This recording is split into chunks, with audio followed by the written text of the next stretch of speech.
Have you ever paused in the middle of a perfectly ordinary day, sitting in traffic, sipping your second cup of coffee, scrolling through notifications, and suddenly asked yourself, what am I doing all this for?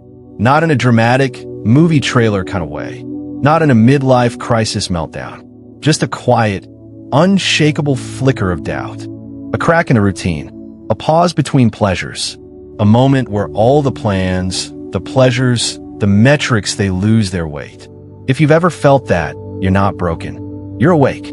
Because maybe, just maybe, the way we've been taught to live, to chase, to win, to control is backwards. What if the harder we chase pleasure, the more it escapes us? What if the more we try to control life, the less alive we feel? What if desire isn't something to be mastered, but something to be questioned?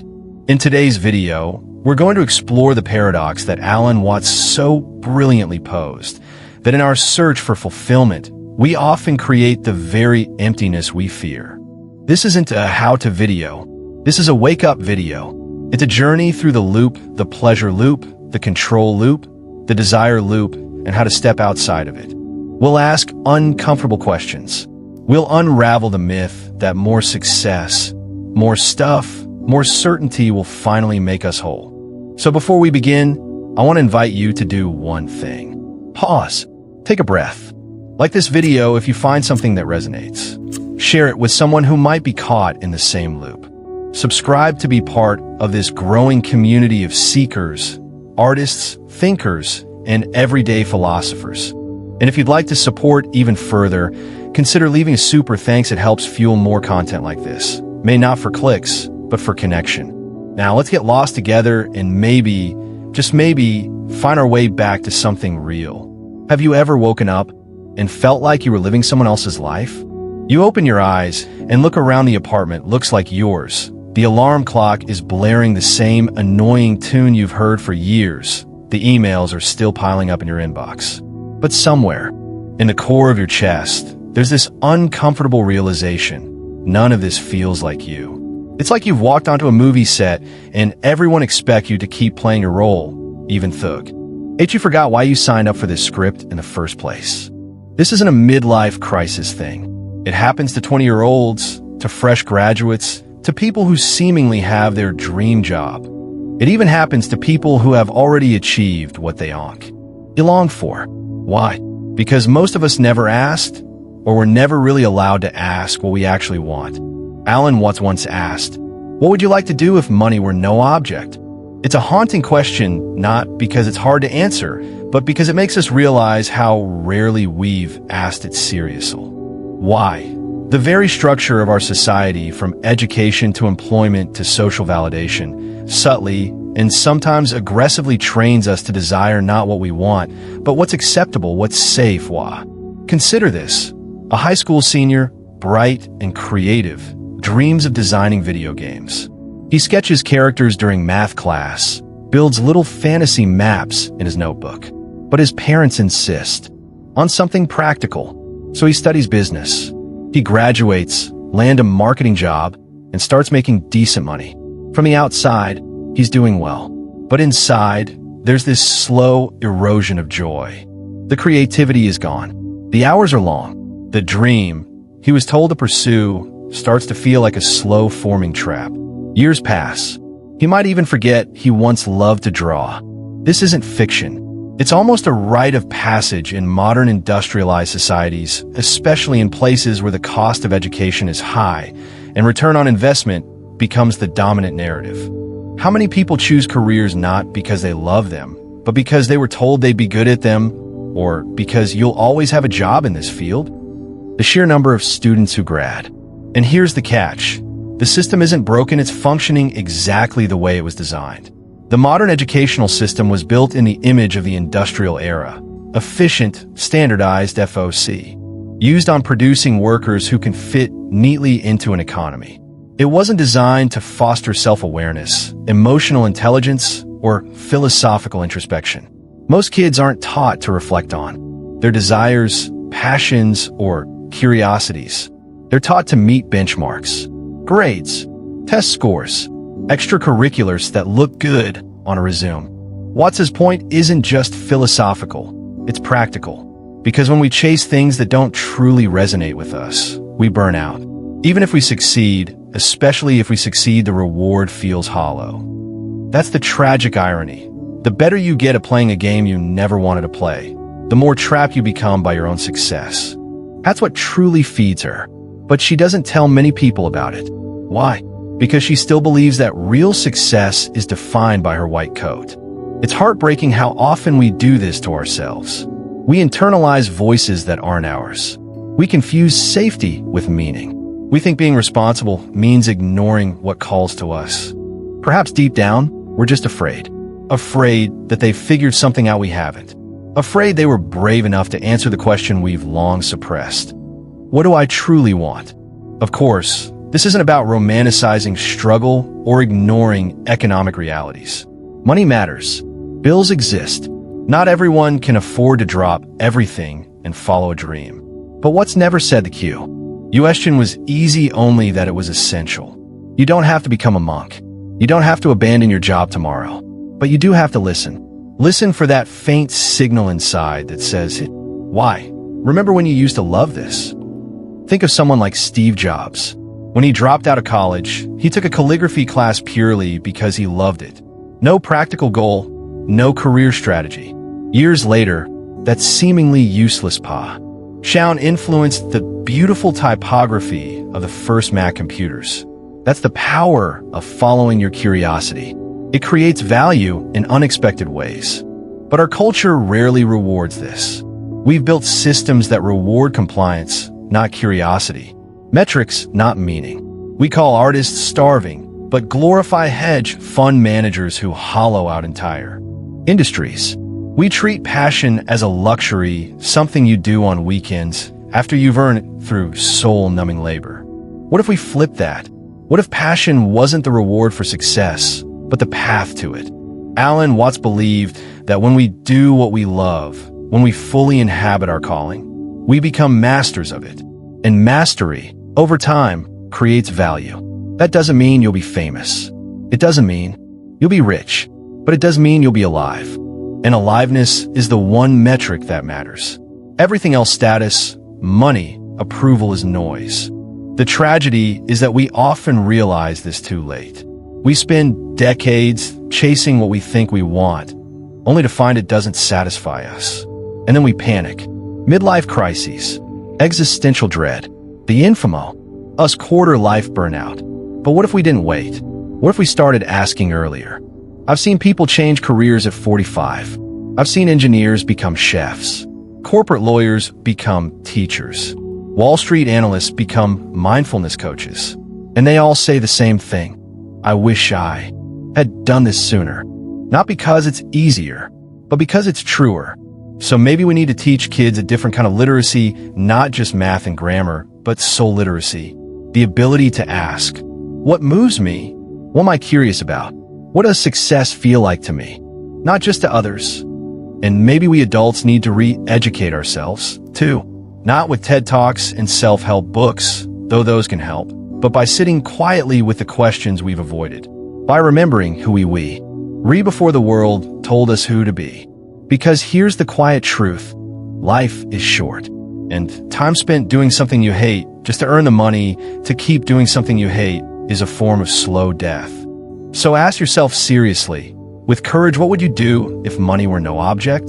Then listen. Then, even more bravely, take a step, however small, toward that thing. Because the most dangerous thing isn't failing at what you love. It's succeeding at something you never cared about. And waking up one day to realize you were never truly there. Laying the dopamine trigger. Tie-in. What once thrilled you soon becomes routine. The spark dims. The wow becomes meh. And so we chase the next hit, stronger, faster, louder, sexier. That's the dopamine cycle. And when left heck, it becomes a treadmill with no off switch. The prize. You see something that might bring pleasure, your brain lights up. But the moment you get it, the satisfaction drops off quickly. This is why scrolling social media can feel addictive. And it's perfect. It knows your brain better than you do. Now enter habituation. The more frequently you expose yourself to a pleasure stimulus, the less sensitive you become to it. That spicy chicken sandwich you used to crave? After your 10th one, it's due. SD lunch. The first time you bought something expensive, it felt exhilarating. The 5th time, it was just Tuesday. This is why people keep upgrading phones that work just fine, chasing newer gadgets. Louder concerts, wilder experiences. It's not greed. It's biology, and capitalism understands it intimately. In the world of tech, this cycle isn't accidental, it's designed. There's a term for it, addictive design. Take a look at the early days of Facebook. The like button wasn't meant to be a simple form of feedback. It was a dopamine delivery system. Former Facebook executives have admitted they knew it would hijack user psychology. Instagram introduced infinite scrolling for a reason. TikTok's FO, Our You page, isn't just a feed, it's a slot machine. Swipe, reward. Swipe, disappointment. Swipe, dopamine hit. Repeat. I once worked with a startup focused on behavioral gamification. The company's mission was to increase user engagement in productivity tools by using gaming mechanics, achievements, streaks, badges, low vels. Initially it worked. Engagement went up, but something strange happened within the team. The developers who built the system started getting burned out. Why? Because they were trying to gamify their own work schedules to keep up with deadlines, using the very tools they had created. Their lives became performance loops. They stopped sleeping. They kept checking internal dashboards for metry. CS. Eventually, one of the top engineers quit and said, "I can't tell if I'm a user or a product anymore." That line stayed with me. Pleasure, when used properly, is a beautiful part of being human. But when we mechanize it, reduce it to a predictable, repeatable formula, it turns hollow. We stop feeling joy. We feel the pressure to perform joy, to post the picture, to get the likes, to look like we're having fun. We become actors in our own lives, chasing applause instead of experiences. This isn't a new phenomenon. It's just more digital now. Look back at the Roman Empire. In its golden years, Rome had everything: wealth, architecture, art, trade. But as its citizens grew more accustomed, the Colosseum, floats of flower adorned slave girls parading around the arena, cheered by tens of thousands. And then, suddenly, lions are released to devour them. Why? Because when pleasure becomes predictable, only pain breaks the boredom. The Romans weren't monsters by birth. They were desensitized by excess. Their tragedy wasn't brutality, it was emptiness. The Buddhists had a word for this downward spiral: naraka. It's not hell in the Christian sense. It's a psychological state. Naraka is where you end up when pleasure turns on itself. When you've tried everything, bought everything, tasted everything, and still feel hollow. It's the world of craving, where the object of desire becomes suffering itself. Sounds familiar? You may feel worse. It's because your brain was promised satisfaction, but only got anticipation. Over and over and over. Instagram is the same. You go there to relax, but leave feeling inadequate. Everyone else is prettier, happier, richer, more in love. But none of it is real. It's curated addiction. The Naraka world in high resolution. This is not to say we must renounce all pleasure. That's not the answer. The answer lies in understanding how we engage with pleasure. Are we using it to celebrate life or to escape it? Do we let assure emerge organically, or do we demand on schedule like dopamine vending machines? The danger of living in a pleasure-obsessed society is that it changes our definition of meaning. We start measuring experiences by how pleasurable they are, rather than how deep or real or connected they feel. A walk in silence with a friend might not rate as high on the dopamine scale as a viral meme, but it nourishes something deeper. But the more we chase cheap highs, the more real connect show. And boring, and boredom becomes intolerable. I'll be checking emails, lying in bed, better catch up on YouTube.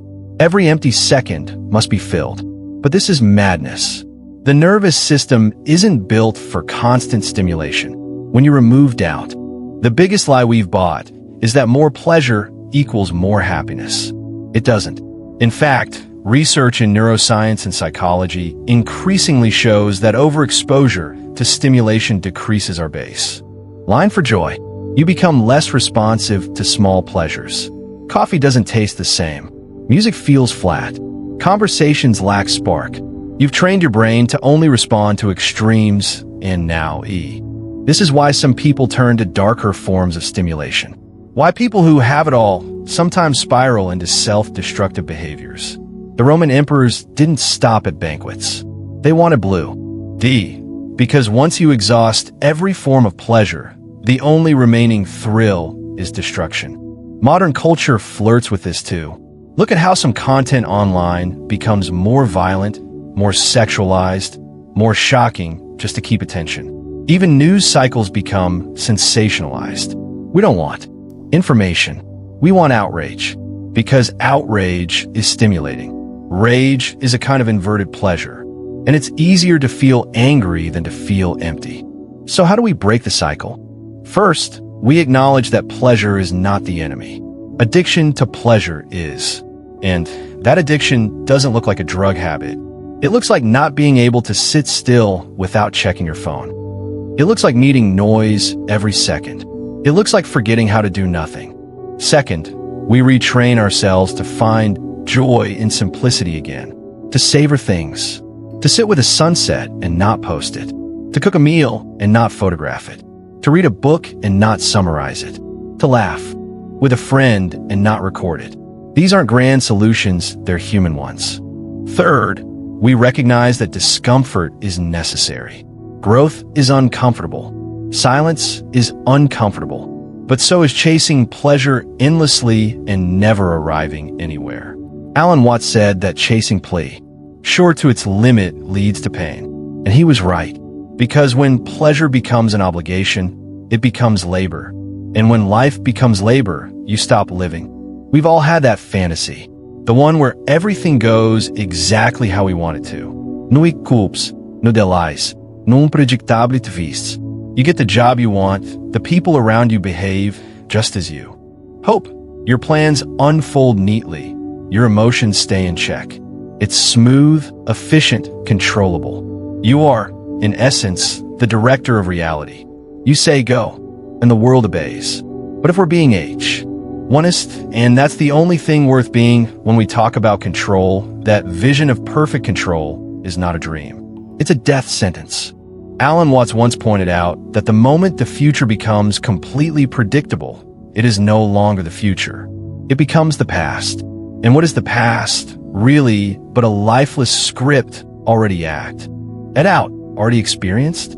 A predictable life is a static life. A life without mystery, uncertainty, or spontaneity, the very ingredients that make something feel alive. It's a chilling paradox, but modern culture thrives on the illusion of control. We are sold it everywhere in productivity apps, financial planning tools, self-help routines, and even relationships. We're told to optimize our ally. The more control we gain over our surroundings, the more disconnected we feel from our own experience. I remember working on a tech project with a very sharp but painfully controlling team lead. Let's call him Mark. Mark believed in process, in discipline, in tracking. He had this belief, not uncommon in software teams, that if we just followed every best practice, if we documented everything, if we sprinted exactly on time, nothing could go wrong. He built layer upon layer of control into the project. Task estimates broken into 30-minute increments, code review policies with 8 mandatory checklist items, Slack channels color-coded by urgency, and daily stand-ups that went twice as long as needed. Because he wanted every variable visible. Roadmap. Every deviation was met with more rules, more status updates, more meetings. Morale plummeted. Then the bugs started showing up, ironically, in the very parts of the system that were the most controlled. Eventually, the senior back-end dev resigned. 2 months later, the project was dead. Not because the tech failed, because the people inside were suffocated. It's a pattern I've seen across industries, not just in tech. Managers who micromanage their teams to death. Parents who schedule every hour of their child's day to avoid failure. Partners who try to script emotional responses in their relationships, all trying to control the uncontrollable. The human element, the wild, beautiful, maddening unpredictability of life. They don't realize that by controlling, they're not preventing failure, they're manufacturing it. Control my schedule, I won't waste time. But that kind of thinking assumes that life is a machine, not a mystery. It reduces human experience to an equation. And equations, by design, are solved on evolve. Control is also confused with power. And here's the tragic twist. The more you try to exert control as a form of power, the more powerless you actually become. Because control requires energy constant, relentless energy. You have to monitor, adjust, correct, enforce. You're in a permanent state of defense, always bracing for deviation. That's not power. That's prison. True power, as Zen philosophy so elegantly reminds us, comes not from grasping, but from letting go. The Taoists speak of wu-wei, effortless action. Zen teaches us that the more tightly we grip reality, the more it slips through our fingers. Imagine holding a handful of sand. If you squeeze it, it spills. If you hold it gently, it stays. That's the paradox of control. But we don't learn this growing up. We're taught that the highest achievers are those with the tightest grip, the CEOs with ruthless schedules, the athletes with militant routines, the students who learn to trust the process of life to allow space for the unknown. The obsession with control also seeps into our relationship with time. We live in a culture that weaponizes time against us. We treat unstructured time as laziness. We cram our calendars with productivity. Started in a random Uber pool. The career opportunity that showed up after a failed startup. The love story that began in an airport layover. You can't plan for serendipity. You can only make space FO. Arrête. Éliminate surprise. And surprise, whether it feels good or bad in the moment, is how you remember you're alive. Alan Watts argued that this obsession with control, this dream of technological omnipotence, is rooted in fear. The fear that life will not go how we want it to. The fear that we will suffer. The fear how we will lose. But the irony is, the more we try to resist life's chaos, the more it resists us. Control doesn't prevent pain. It prolongs it. It hides it. It numbs us to it until it explodes. Requires vulnerability. And vulnerability is the opposite of control. The most honest conversations I've ever had didn't happen on a schedule. They happened in the mess, in the tears, in the awkward sill. Human error, the kind of mistakes that made the moment real. Control kills that magic. It makes everything flat, predictable, safe. And as what reminds us, a completely predictable future is just be passed with better lighting. So how do we live in a world that demands control, but still honor the wisdom of letting go? I think it starts with humility, the willingness to say, I don't know. That's a hard thing to admit, especially in an age that rewards certainty. But the people I trust the most aren't the ones who always have the answer, they're the ones who know when they don't. They're not afraid to change course, to be wrong, to learn in real time. That's what leadership looks like in the real world. I also think it requires trust, not blind faith, but deep trust in something larger than your will. Maybe that's the universe. Maybe it's your intuition. Maybe it's just the belief that life and all its chaos has rhythms we don't always need to master. It means you plan, but stay open. You set intentions, but release outcomes. You do the work, but let the results unfold. There's a story I love about a jazz musician, Miles Davis, I think, who said, "It's not the notes you play, it's the notes you don't play." That's what letting go feels like. Knowing when not to force, when not to fix, when to just be. And finally, I think it takes courage. Because surrender is not weakness. It's the bravest thing you can do. To let life in, to let people in, to let yourself be moved by forces you don't fully understand. That's not passive. That's powerful. So maybe the next time you feel like things are spiraling out of control, your schedule, your project, your relationship, your future, pause. Take a breath and ask, is this something I really need to see? Control. Or is this something I need to experience? Because life isn't a machine. It's a mystery. And mysteries aren't solved. They're lived. There's something oddly terrifying about saying the words, I don't know. For most of us, it's associated with failure, uncertainty, or incompetence. It's what you fear saying in a job interview, on a test, or in front of a crowd. We're trained from childhood to equate knowing with safety, with control, with self-worth.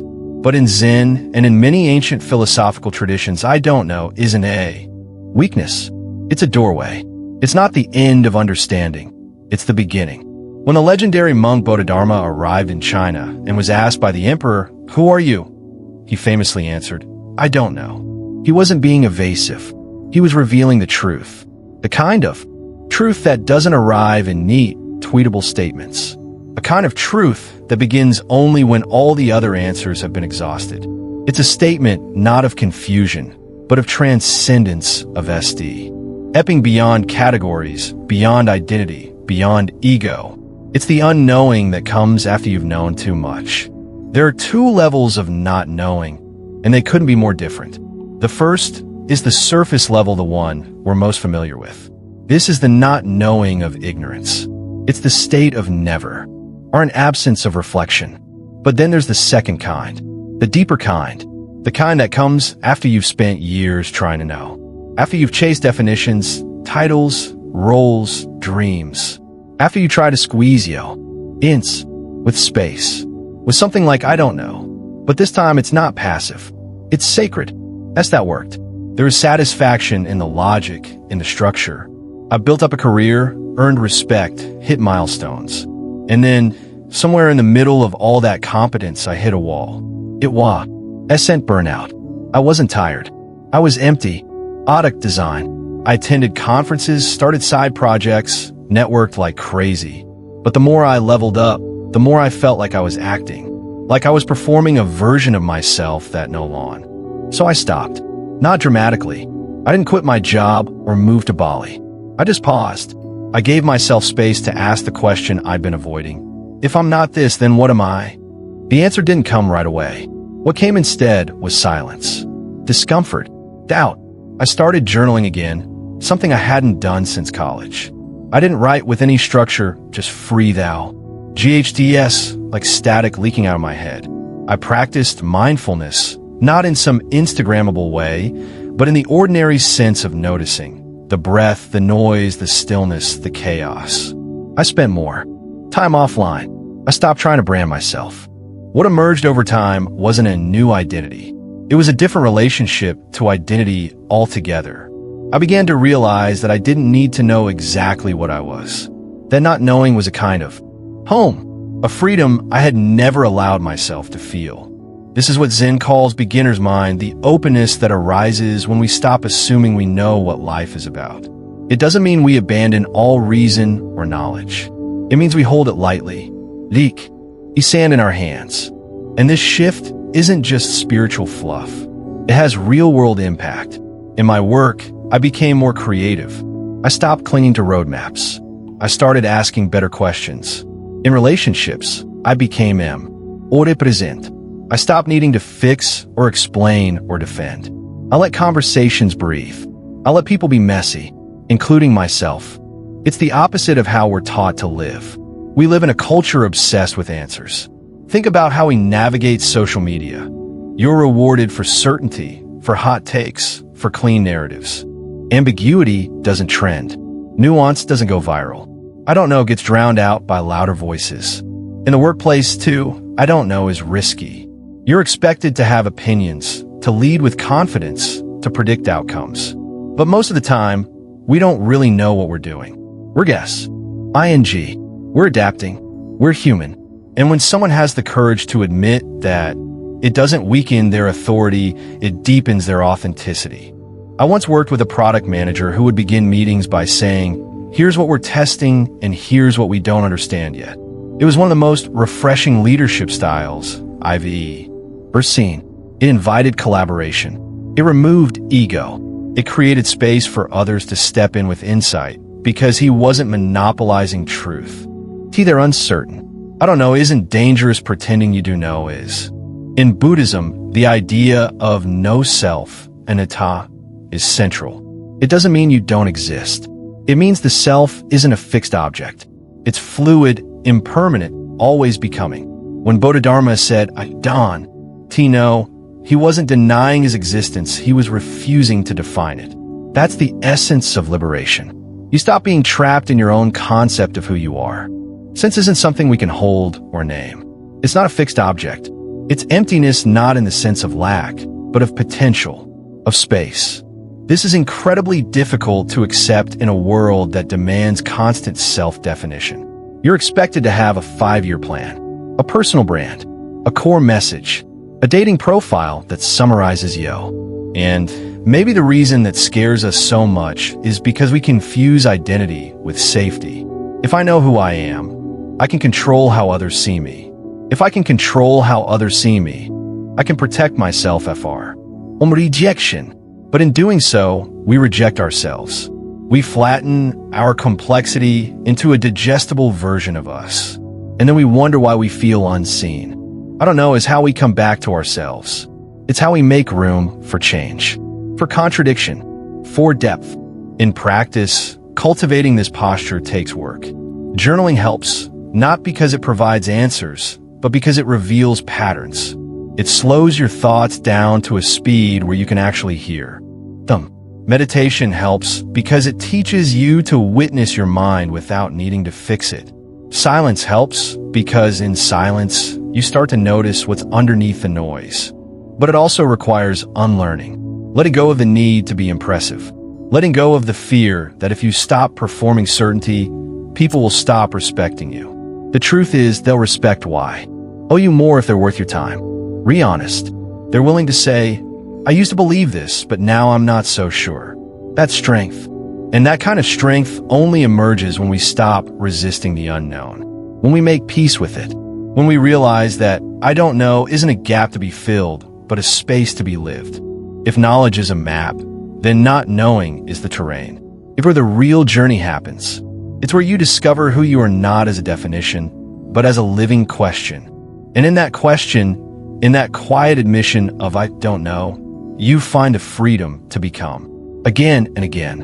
Alan Watts once said, "The more you give it away, the more it comes back."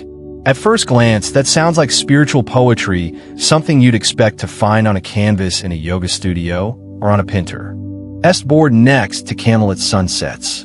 But there's a deep truth behind it that challenges almost every assumption we make about how to thrive in this world. Because we're taught explicitly and implicitly. The problem is, we're conditioned to protect ourselves. We put up armor. We build structures around our lives to avoid disappointment, rejection, instability. We treat life like a zero-sum game. If I give too much, I'll lose. If I loosen my grip, I'll fall. So we tighten. We calculate. We monitor. We control. And in doing so, we exhaust ourselves. That exhaustion has a name in the modern world: burnout. And it's not just about working long hours. Burnout is about resisting life, trying so hard to hold everything in place that you forget how to be. Force things to go right. Videos were raw, sometimes messy, but they connected. People felt her honesty. Her subscriber count grew slowly, but it grew with loyalty. Then one day, she started learning about the algorithm. RNS. She used catchy hooks, built suspense, triggered emotional responses, all the things the gurus said you should do. And it worked, sort of. Her numbers went up, but something inside her started to wither. She was no longer creating. She was chasing. Her joy turned into strategy. Her voice started sounding like everyone else's. Her energy tanked. One day she just stopped. She posted a short video saying, "I can't keep pretending this is me." She took a break. During that time, she started writing again. Not for views, just for clarity. She acted on why she had started in the first place. Months later, she returned to her channel, but with no plan, no schedule, no SEO hacks. She just spoke from the gut. And to her surprise, her audience responded more than ever.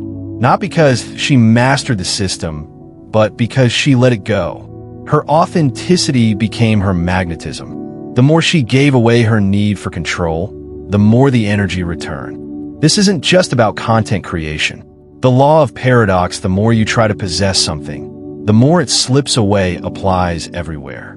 Try to control your partner's love, and you breed distance. Try to hoard money out of fear, and you become emotionally impoverished. Try to protect your reputation at all costs, and you lose your honesty. Try to hold on to your child too tightly, and they grow. Letting go doesn't mean giving up. It means shifting your posture. Instead of grasping, you open. Instead of defending, you invite. It's not passive. It's intentional surrender, choosing to trust a D per rhythm than your ego's agenda.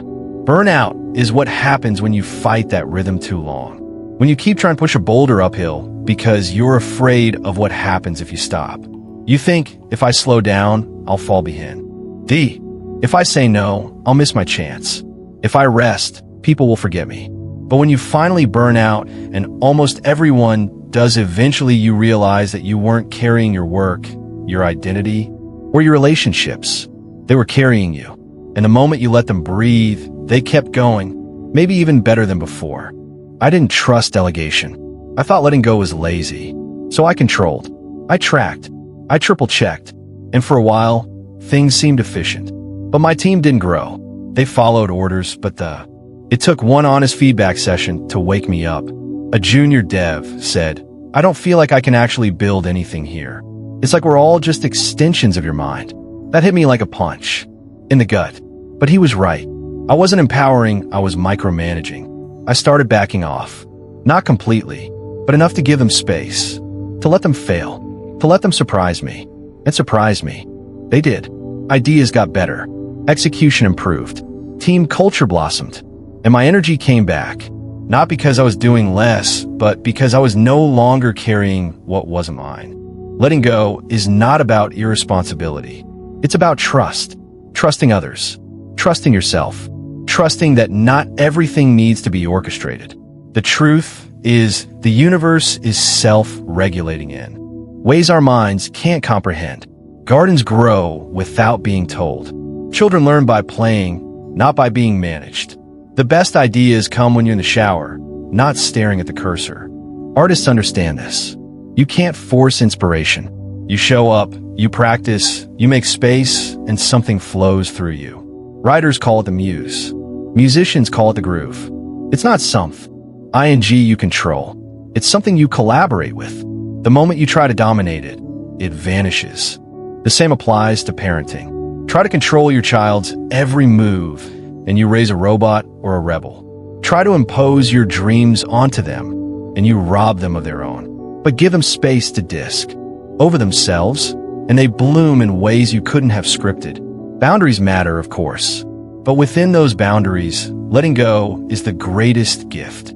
It tells them, I trust you. You're not a project. You're a person.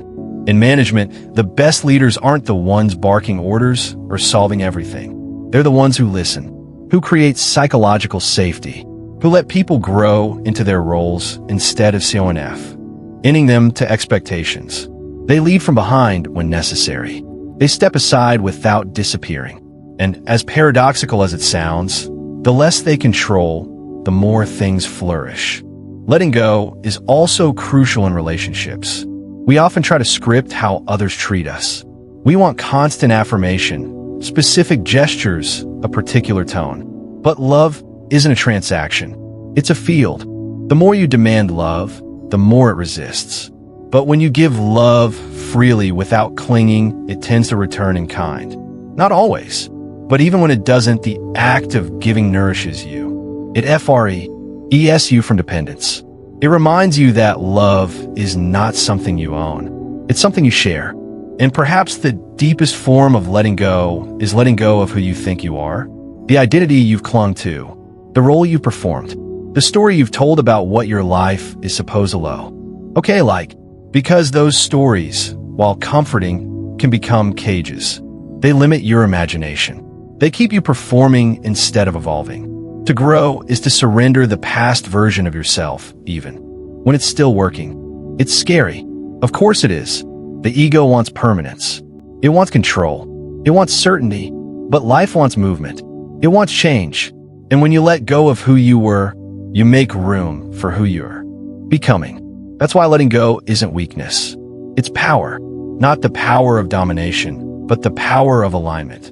Alignment with life's deeper intelligence, the kind that doesn't shout but whisper. S. So how do you actually practice letting go in daily life? Start with awareness. Notice where you're gripping too tightly to outcomes, to timelines, to expectations.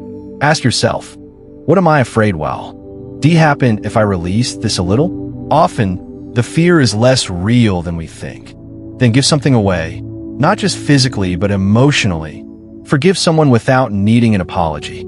Offer help without expecting recognition. Share something true without curating it.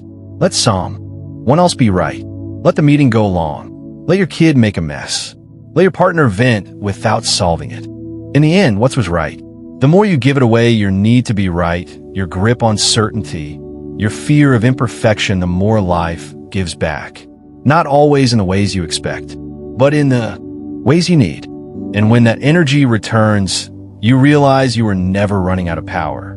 You were just leaking it, trying too hard to control what was never yours to begin with. Somewhere along the line, most of us started living on autopilot. We got caught in the hum of productivity, expectations, validation loops. We didn't mean to. We didn't sign up for explicitly. But the system was already running when we arrived, and it was easier to blend in than to stop and ask, why am I doing all this? And if there's a single thread that runs through everything we've explored, pleasure, control, desire, not knowing, and letting go, it's this: we've forgotten how to be present with what is real. We chase pleasure because we're terrified of silence. We chase control because we think it will protect us from pain. We chase desire because we think it will finally make us feel full. But in the SE, we forget to actually live. We forget to sit still. We forget to ask what we truly want. And we forget that living isn't about constant stimulation or safety or success. It's about connection. Department H. Being. Pleasure is not the problem. Control is not the problem. Desire is not the problem. The problem is when these things become substitutes for presence. When they become idols that replace the moment. It's ELF. You can enjoy a great meal, fall in love, plan your day, set a goal. But if those things become compulsions, if they become your only path to feeling alive, you will burn out. You will spiral. Bika. Use there is no end point. There is no finish line to pleasure. No final certainty that makes control worthwhile. No object of desire that permanently satisfies. There's only now. And if you're not in touch with now, everything else is noise. Let's pause for a moment and ask the real questions. Not the ones people ask at networking events or in job interviews. The ones that surface in the quiet when your phone dies and the lights are low. What am I living for? Not in some grand, cosmic sense. Just today, this week, this year. Why am I getting up in the morning? Is it because I'm excited, curious, committed to something meaningful? And what do I actually want? Not what's trending, not what my parents said, not what makes me look good on LinkedIn. What brings me alive? What gives me that subtle warmth in the chest that I could do this forever feeling? Am I chasing pleasure or am I living awake? Because the difference is real. Pleasure is short-lived. Presence is sustained. Pleasure needs to escalate to keep you hooked. Presence deepens with Simplic. ITY. When you live awake, even ordinary things, making tea, walking, breathing, feel charged with meaning. When you live asleep, even the wildest highs feel hollow. Am I mistaking control for safety? Because control feels like safety. It gives you a script, a plan, a sense that things are manageable. But often, it's just fear in disguise. Fear of loss. Fear of being seen. Fear of not being enough. True safety doesn't come from control. It comes from being grounded in who you are even when things are falling apart. A few years ago, I met someone who made a decision most people would call reckless. He had been working in finance for over a decade. Smart guy, sharp suits, six-figure salary, Manhattan apartment. He had all the markers of a made-it life, but he was deeply unhappy. He described it like this: it's like I was playing a game that I got really good at, and then one day I realized I hated the game. He kept playing for a while because of the money, the identity, the sunk cost. But eventually, something inside broke. He left, gave up the job, sold most of his stuff, and moved to a small town inn. One person showed up, then 3, then 15. He started painting in his garage abstract landscapes. Mostly, some of them were quite good. People started buying them at local fairs. Not for a lot of money, but enough. That story isn't about dropping out or living like a monk. It's about reclaiming your agency. It's about remembering that you get to choose how you live. Not in every circumstance privilege, responsibility, and external realities are real.